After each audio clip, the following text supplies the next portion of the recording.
Agar mudah dalam memahami pembahasan 10 dasar ilmu usul fiqh, maka sangat dianjurkan sekali mengetahui 10 dasar pokok setiap ilmu.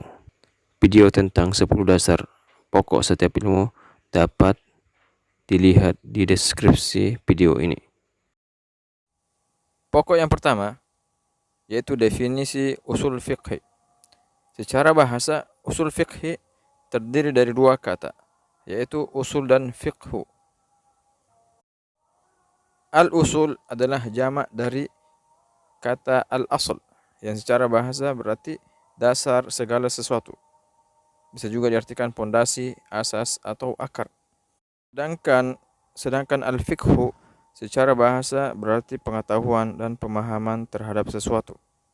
Jadi faqiha yafqahu, fahima yafhamu maknanya serupa, yaitu memahami. Dan usul fiqhi secara istilah dapat didefinisikan sebagai ma'rifatu dalailil fiqhi ijmalan wa kayfiyat istifadati minha wa halil mustafidi. Artinya, ilmu yang mempelajari tentang dalil-dalil fikhi secara umum atau global, dan bagaimana cara mengambil manfaat menggunakan dalil-dalil umum tersebut, dan kriteria atau sifat-sifat orang yang menggunakan dalil-dalil tersebut. Maksud dari ma'rifatu dalailil fiqh ijmalan, yaitu di dalam usul fiqh ya mempelajari tentang dalil-dalil fikih secara global. Jadi dalam ilmu usul fiqh kita mempelajari dalil-dalil, begitu juga fikih. Ya. Adapun dalil kalau dipelajari secara terperinci, secara satuan, maka itu adalah tugas ilmu fikih. Contohnya seperti Al-Quran dan Al-Hadis. Usul fiqh ya, tidak membahas secara rinci setiap ayat-ayat dan juga Al-Hadis secara satuan. Namun dia cuma membahas secara umum ya tentang apa itu konsep Al-Quran, tentang konsep Al-Hadis. Apa itu Al-Hadis? Ya, kenapa Al-Quran dan Hadis bisa dijadikan dalil di dalam usul fiqh? Apa argumentasinya? Tetapi tatkala menggunakan suatu ayat atau membahas satuan ayat atau satuan hadis untuk menetapkan sebuah hukum, maka itu ya dibahas di dalam ilmu fikih. Begitu juga dengan konsep fikih dan hukum syariah. Ya di dalam usul fikih terdapat juga fikih, namun dijelaskan, dibahas secara umum. Contohnya ya apa itu wajib, apa itu sunnah, apa definisi wajib dan sunnah, apa tingkatannya, apa macam-macamnya. Ya. Apa itu hukum taklifi dan wadai. Tetapi ya fikih di dalam ilmu fikih pembahasannya justru secara mendetail, secara terperinci.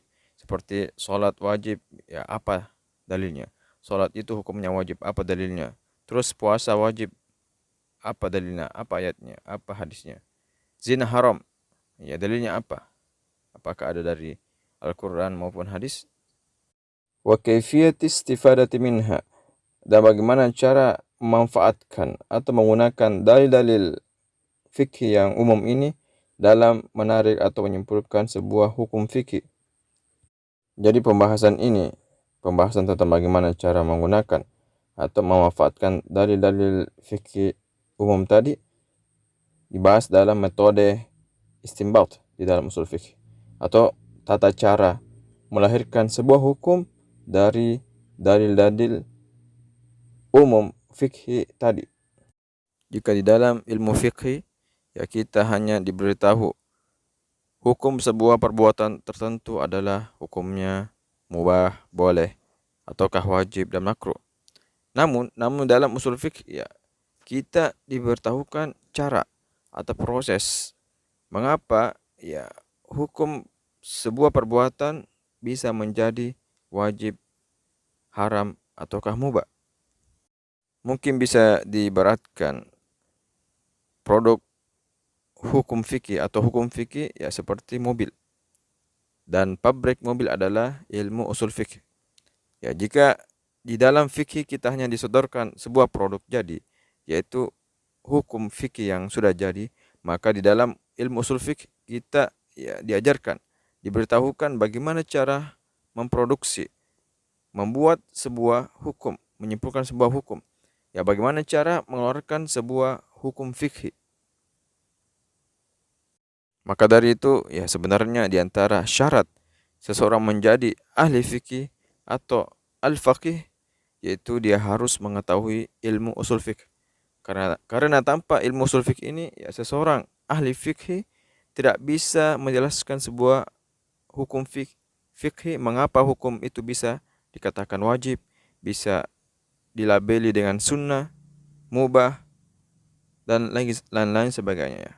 Mengapa bisa demikian? Ya maka semua hal itu dipelajari dalam ilmu usul fikih. Wahalil mustafid atau kriteria orang-orang yang akan mengambil manfaat atau menggunakan dalil fikih yang umum tersebut.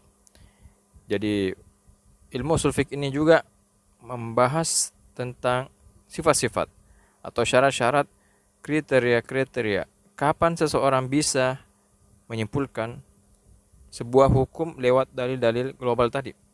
Atau dengan kata lain ya, syarat-syarat seseorang bisa menjadi seorang ulama, mufti, atau mujtahid.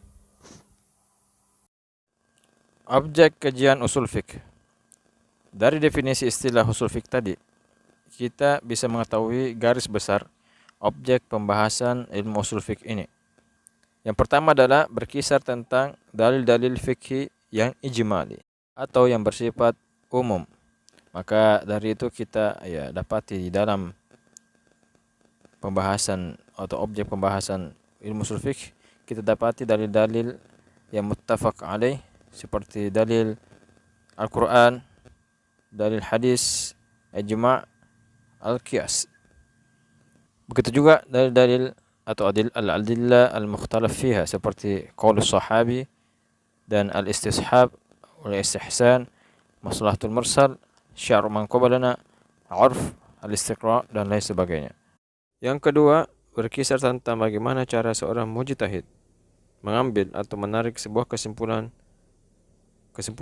hukum atau fikih dari dalil-dalil ijmali tadi atau dalil-dalil umum. Ya, salah satunya melalui metode istinbatul ahkam. Ketiga, berkisar tentang kriteria atau sifat-sifat seseorang yang berhak dan memiliki wewengan untuk mengambil atau menarik sebuah kesimpulan hukum, kesimpulan fikih dari dalil-dalil ijmali tadi, dari dalil-dalil umum tadi. Adapun salah satu faedah atau manfaat dari sekian banyak manfaat mempelajari ilmu usul fikih, ya salah satunya adalah agar kita terjaga dari kesalahan berfikir atau memahami syariat dan atau agama Islam ini. Jadi maksud dalam memahami agama di sini adalah sangat luas. Jika salah satu tujuan utama belajar ilmu nahwu dan shorob yaitu agar kita terjaga dari kesalahan dalam membaca, bercakap, dan merangkai kata-kata dalam bahasa Arab, maka salah satu tujuan utama belajar ilmu ushul fiqh ya agar kita terjaga dari kesalahan memahami teks-teks bahasa Arab, nas-nas bahasa Arab dari Al-Quran dan hadis dalam berdalil atau beristidlal. Maka di dalam ilmu ushul fiqh itu sendiri terdapat pembahasan seperti al-amr wa nahy, al-haqiqat wal majazu, ya dalam kaidah-kaidah bahasa Arab yang dipelajari dalam ilmu ushul fiqh. Jika ilmu tafsir ya mengajarkan kita bagaimana cara agar kita tidak salah dalam menafsirkan Al-Quran, maka usul fiqh menjaga kita dari kesalahan dalam berdalil, dalam mengambil hujjah atau berhujjah dengan ayat-ayat Al-Quran. Karena Al-Quran adalah asul usul dalam ilmu usul fiqh, yaitu asas semua pondasi. Sehingga dalam usul fiqh kita diajarkan bagaimana cara atau metode-metode dalam berhujjah, dalam berdalil, dalam memahami Al-Quranul Karim agar tidak salah dalam memahaminya. Dan yang keempat adalah an-nisbah atau kaitan usul fiqh dengan ilmu-ilmu lainnya. Meskipun usul fiqh adalah cabang ilmu tersendiri dan independen, namun pada bagian tertentu memiliki hubungan dengan ilmu-ilmu lainnya. Di antaranya seperti ulumul Quran atau ilmu-ilmu Al-Quran. Maka tidak heran kita di dalam ilmu usul fiqh kita akan mempelajari tentang ayat-ayat yang nasikh wa mansukh, ayat-ayat yang menghapus dan dihapus, ayat-ayat muhkam dan mutasyabih, dan zahir dan mu'awwal dan lain sebagainya. Dan yang kedua adalah ulumul hadis, yaitu ilmu-ilmu hadis. Dalam usul fiqh, pembahasan tentang hadis atau as-sunnah bisa berupa tentang apa kedudukan sunnah terhadap Al-Quran, apa klasifikasi hadis, dan pembahasan apakah hadis bisa dijadikan hujjah, apakah itu hadis mutawatir, ahad, mursal, munqati'. Begitu juga dengan perkataan para sahabat dan lain sebagainya. Yang ketiga adalah ulumul lughatil arabiyyah, yaitu ilmu-ilmu bahasa Arab. Dikatakan ilmu usul fiqh memiliki kaitan yang sangat erat dengan ilmu bahasa Arab karena pembahasan bahasa Arab di dalam ilmu usul fiqh sangatlah banyak, seperti majaz, dalalatul alfaz, dalalatul siyaq, al-amr wa nahi, huruful ma'ani, dan lain sebagainya.